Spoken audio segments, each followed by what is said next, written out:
O que que a gente tem para falar sobre a perseguição, né? Quem nunca passou por isso, né?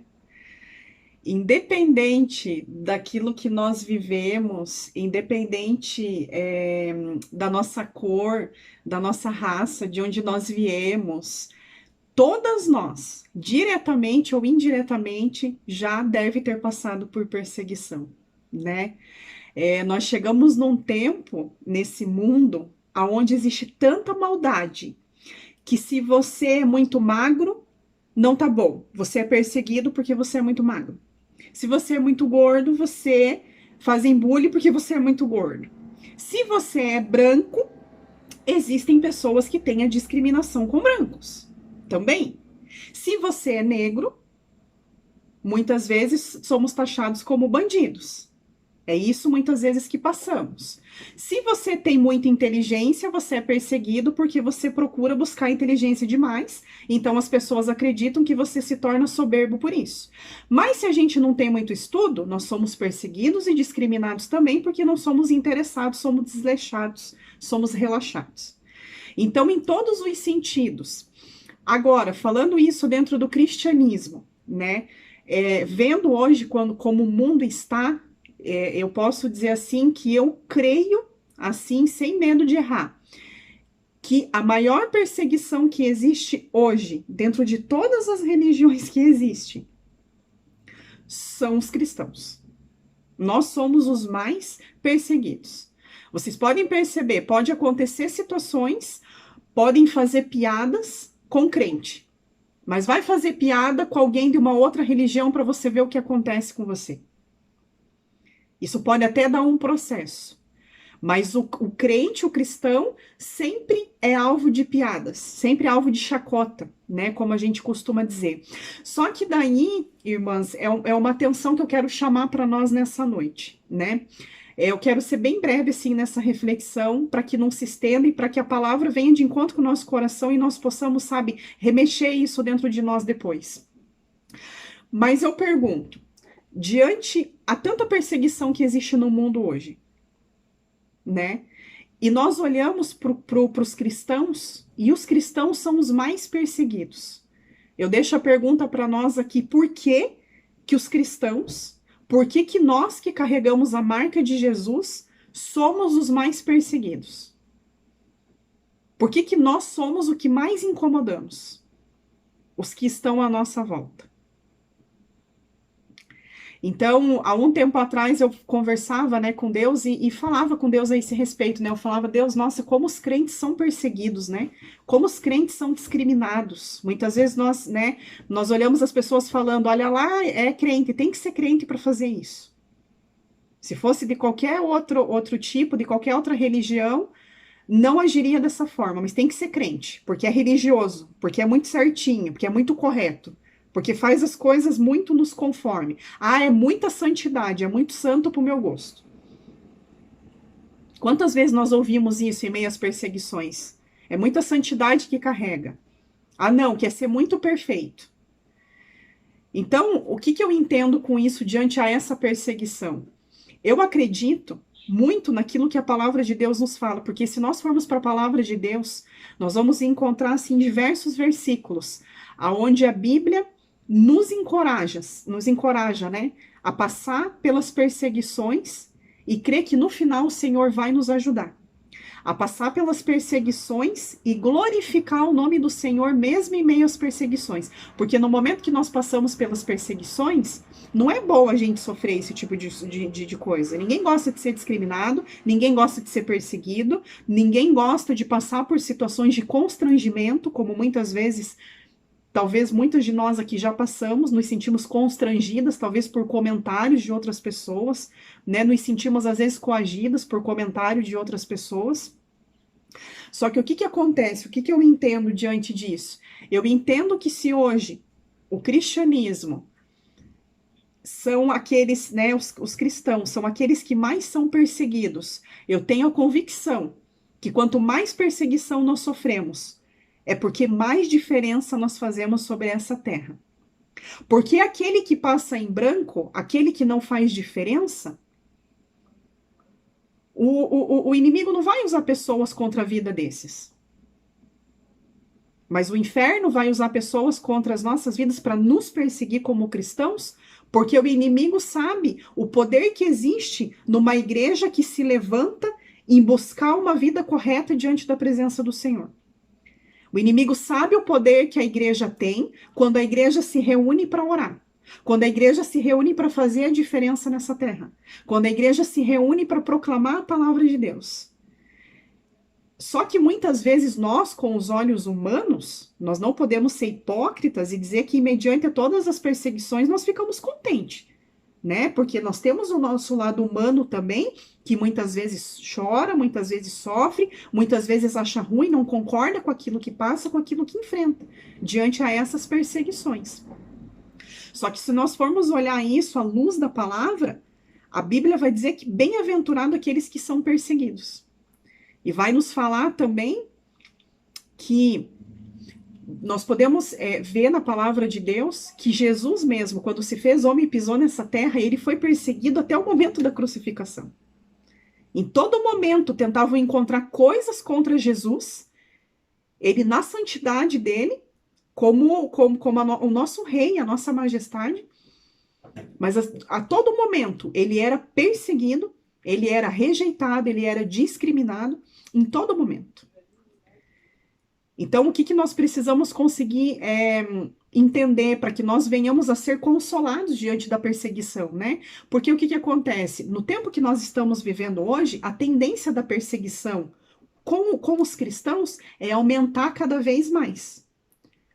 Ao ponto de chegar num nível de gravidade talvez tão grande, para aqueles que estarão aqui até que Jesus volte, que talvez não experimente a morte, mas que Jesus venha antes de nos recolher.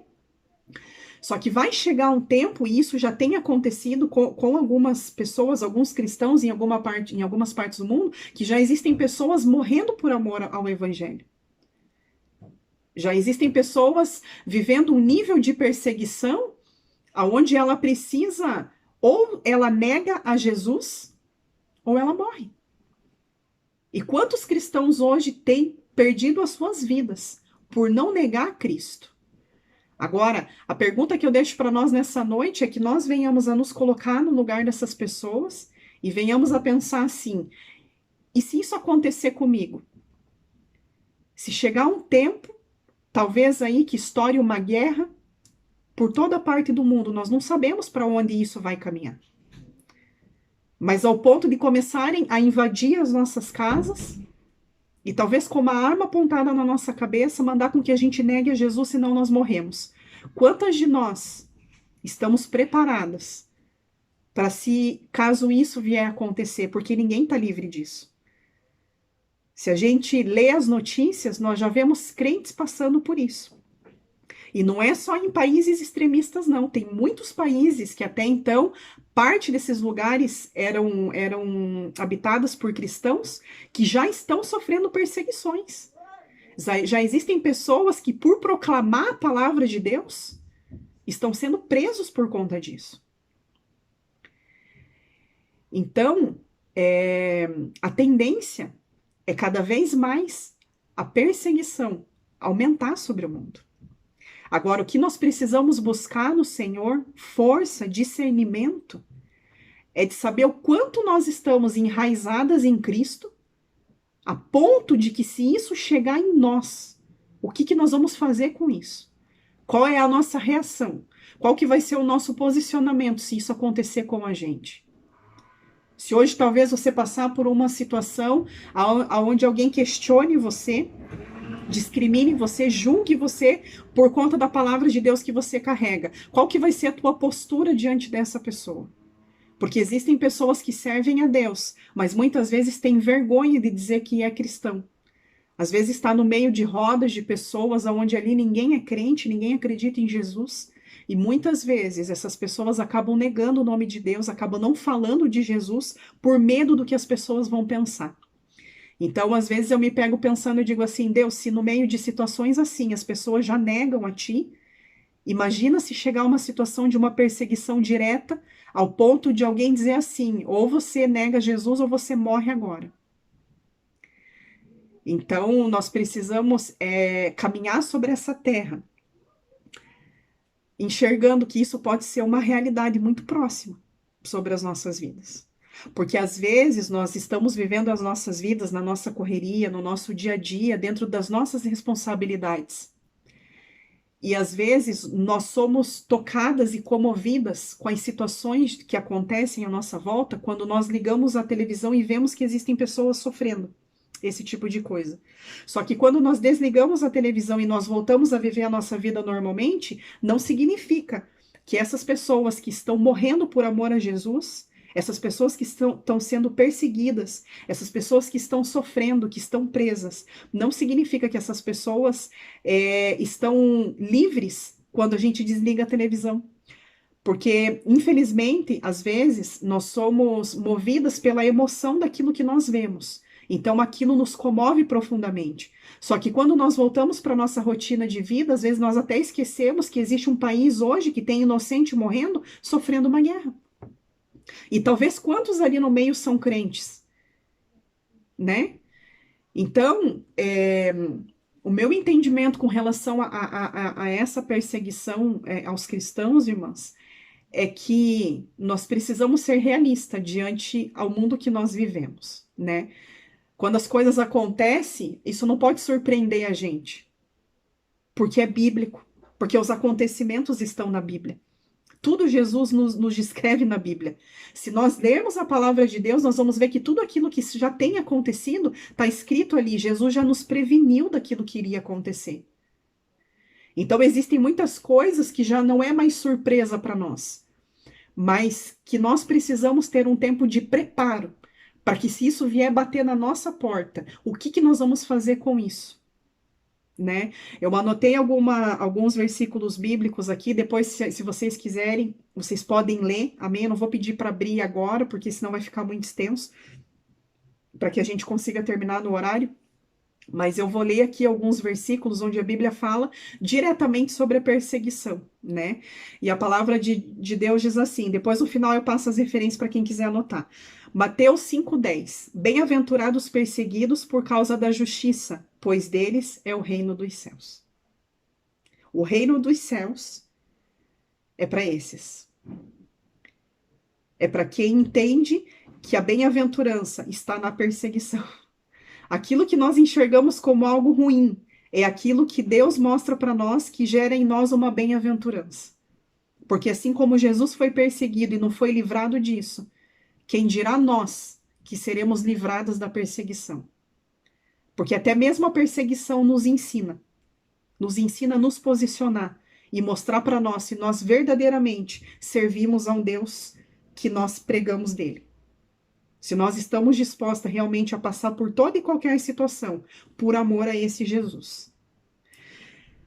Hebreus 13:3. Lembre-se do que estão na prisão como se aprisionado com eles, do que estão sendo maltratados, como se fosse mesmo vocês que estivessem sendo maltratados. Ou seja, toda vez que eu olho para o meu irmão e eu sei que ele está sofrendo, a palavra de Deus me orienta que eu preciso entrar dentro disso, junto com o meu irmão. É chorar com os que choram, se alegrar com os que se alegram. É viver a dor do meu próximo. Não é só uma empatia, mas é o verdadeiro amor ao próximo. É eu saber que a Dina passa por uma dor e às vezes eu tô na minha casa, eu lembro da Dina, eu lembro da dor que ela tá passando. E me pego chorando e me pego sofrendo a dor da Dina. Isso é amor ao próximo. Amor ao próximo é ação, não é o que eu falo. Não é eu mandar mensagem para Dina, ó, Dina, como é que você tá aí com o teu filho que tá fora? Tá com o coração tranquilo? Como é que tá? Ah, não, eu não tô, né, não tô muito bem, Dani, tô meio preocupada. Ah, então tá bom, nós vamos estar orando por ele. Mas daí eu desligo o telefone e às vezes nem vou orar por ele. Porque a dor dela não é a minha dor, é o filho dela, não é meu filho. Então, o que a palavra de Deus nos fala? Sofrer com os que sofrem. Isso é sermos irmãos em Cristo. É saber que tem crente sofrendo perseguição e morrendo por amor à palavra, e eu sentir a dor desse irmão que está lá, é como se estivessem matando a mim mesmo. Isso é verdadeiramente o amor ao próximo, é isso que Jesus nos ensina a ser. Principalmente nos dias maus que nós estamos vivendo. E a tendência, infelizmente, não é melhorar, a tendência é piorar, porque as coisas caminham para a volta de Jesus. E o que antecede a volta de Jesus é um mundo de caos. Amém? Mas nós temos que colocar a nossa esperança no Senhor e saber que o nosso reino não é esse, ainda que eu sofra sobre esse mundo. Mas existe uma vida eterna me aguardando, existe a salvação, existe um reino dos céus preparado para mim, né? Porque a nossa origem não é dessa terra, a nossa origem é do céu. É de lá que nós viemos e é para lá que nós queremos voltar. Romanos 12:14. Abençoe aqueles que o perseguem. Abençoe-nos. A Bíblia fala duas vezes. Quando a Bíblia fala duas vezes, é porque você é para fazer mesmo. É porque Deus está dizendo assim: olha, olha, faça, faça. Não os amaldiçoe. Difícil abençoar quem nos persegue, né? Muitas vezes quem nos persegue de graça. Às vezes nós olhamos pessoas que têm algo contra nós e nós olhamos e pensamos: poxa, o que eu fiz para essa pessoa? Eu não fiz nada para essa pessoa. A pessoa tá ali birutando, não gosta de mim, mas nunca fiz nada pra pessoa, a pessoa tá me perseguindo por quê? Pois é, mas a Bíblia nos ensina que mesmo esses, nós temos que abençoar. Nós não podemos amaldiçoar. Deus abençoe você que tá me perseguindo. Deus abençoe, tá? Você que tá falando de mim, você que tá inventando mentiras aí ao meu respeito. Ó, Deus te abençoe. Difícil, né?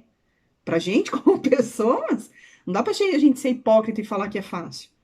Mas se a Bíblia nos fala que nós temos que fazer, é porque Deus nos capacita e coloca em nós um coração quebrantado ao ponto de conseguir, sim, abençoar quem nos persegue. E 2 Coríntios 12:16. Por isso, por amor de Cristo, regozijo-me nas fraquezas, nos insultos, nas necessidades, nas perseguições, nas angústias. Pois quando sou fraco, é que sou forte. Então a Bíblia fala que nós temos que nos regozijar em todos esses sentimentos aqui, em todas essas ações que são geradas contra as nossas vidas. Quando nós somos insultadas, nós temos que nos regozijar. Perseguidas. Todas essas coisas, a palavra de Deus fala regozije. Porque tudo isso nós enfrentamos por amor a Cristo. E muitas vezes, o que nós temos que aprender? A olhar para o lado positivo até da situação ruim. Eu estou passando aqui por essa situação, por essa perseguição, por esse insulto.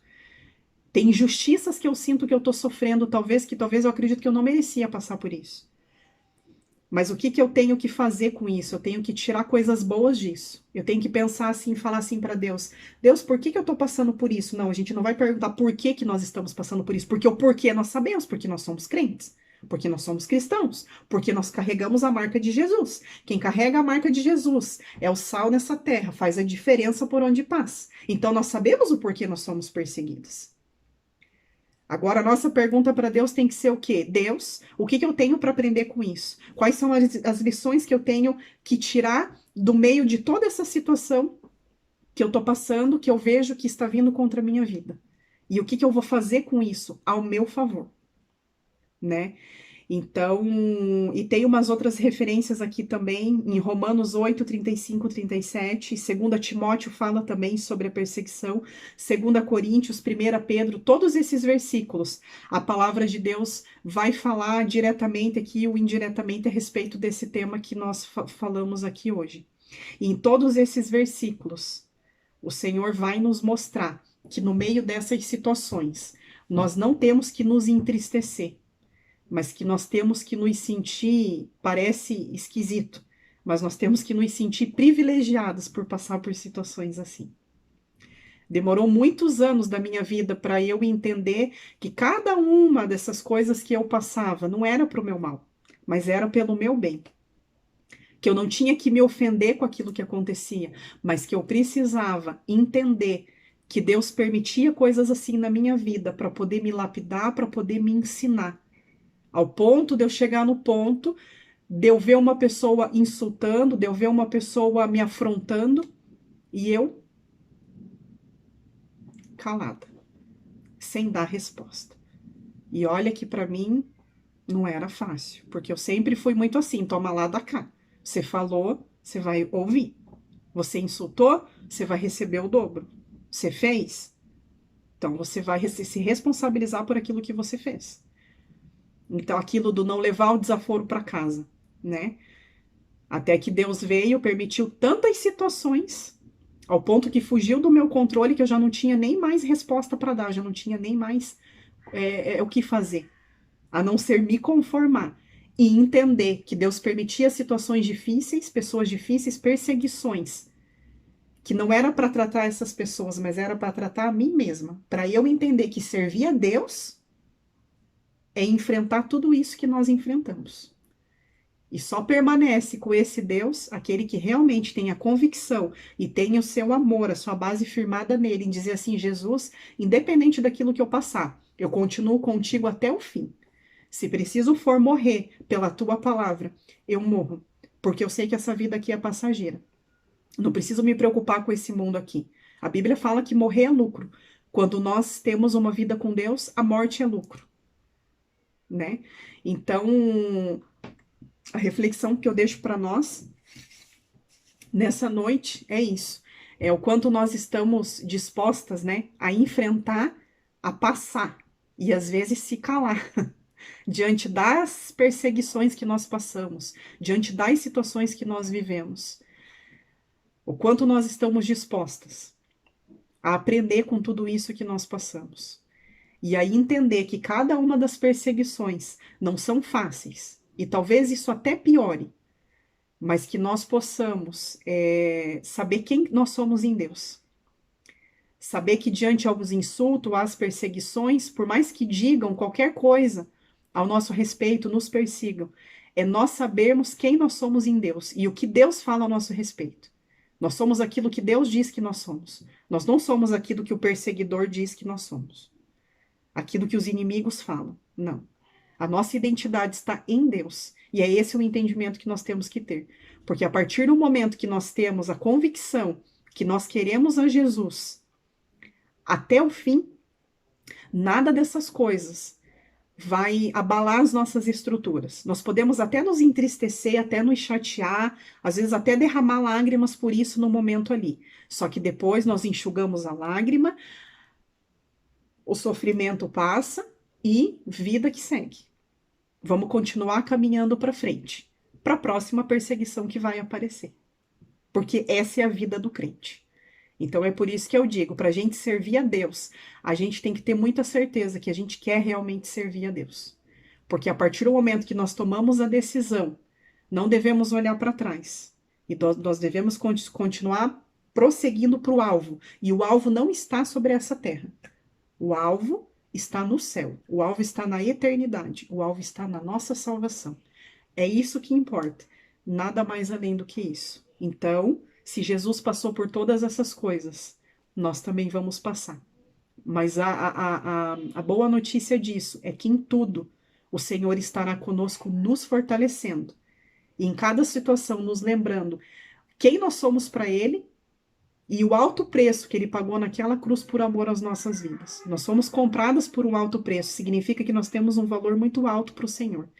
E é isso que importa. Então, não é a perseguição, não é o insulto, não é o quanto nós sofremos que vai diminuir o nosso valor para Deus. Então, a partir daí, nós temos a convicção que por mais que nós passemos por dificuldades nessa terra, as perseguições, ao ponto desse nível que já tem gente sofrendo, mas nós vamos continuar caminhando para o alvo. Não importa quantos obstáculos apareçam no nosso caminho, o quanto fique estreito andar com Jesus, porque a Bíblia fala que a porta é estreita. Se a porta fosse larga, passava todo mundo, mas a porta para a eternidade, ela é estreita e bem estreitinha.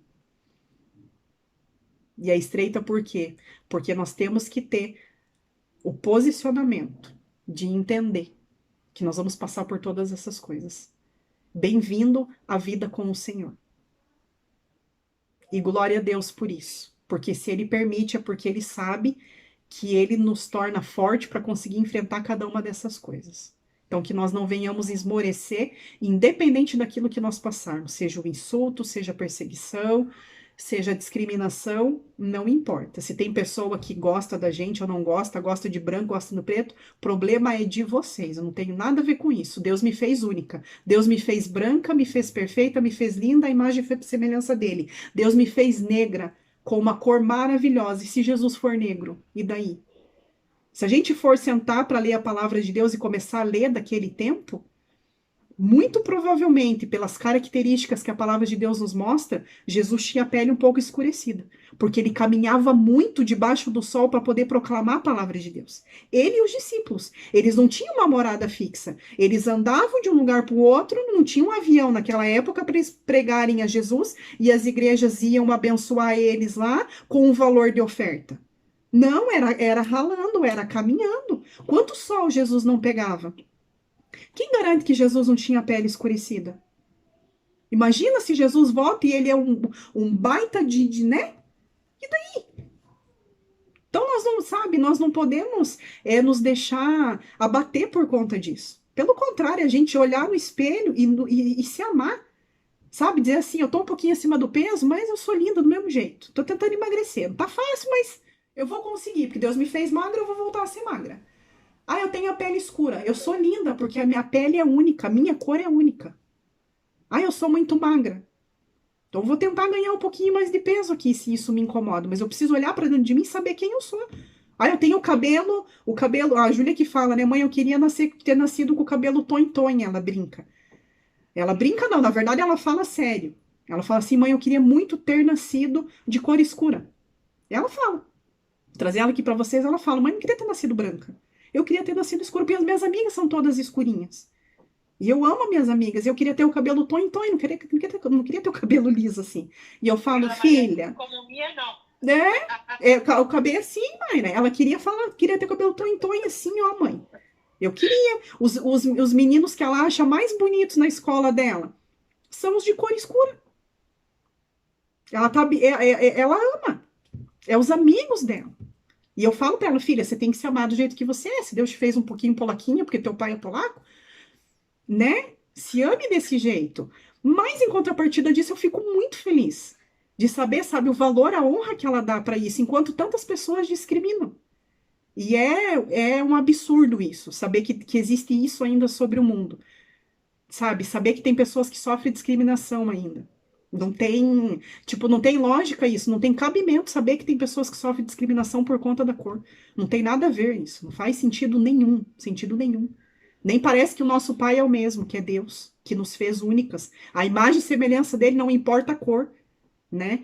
Então, que em nome de Jesus nós possamos, assim, realmente nos fortalecer no Senhor e entender que todas essas coisas pode doer, não é fácil passar, mas que nós possamos nos lembrar que a nossa força está no Senhor e o nosso posicionamento é o que vai fazer diferença diante das situações que nós passamos. E é saber quem nós somos em Deus. Se querem falar, deixa falar. Eu sei a minha identidade de filha. Eu sei quem eu sou em Deus. As pessoas não sabem, mas importa o que Jesus sabe de mim e o que eu sei que eu sou nele. É isso que importa. E o que vier, vai vir. Nós vamos enfrentar de cabeça erguida, porque nós temos aquele que é o mais poderoso, o maior, o nosso Pai, que nós somos herdeiros dele, como filhos legítimos do Senhor, que é Jesus. E tendo ele do nosso lado, nós não precisamos de mais nada. Então, essa é a palavra que eu tinha para trazer. Amém? Sobre esse tema da perseguição como cristãos.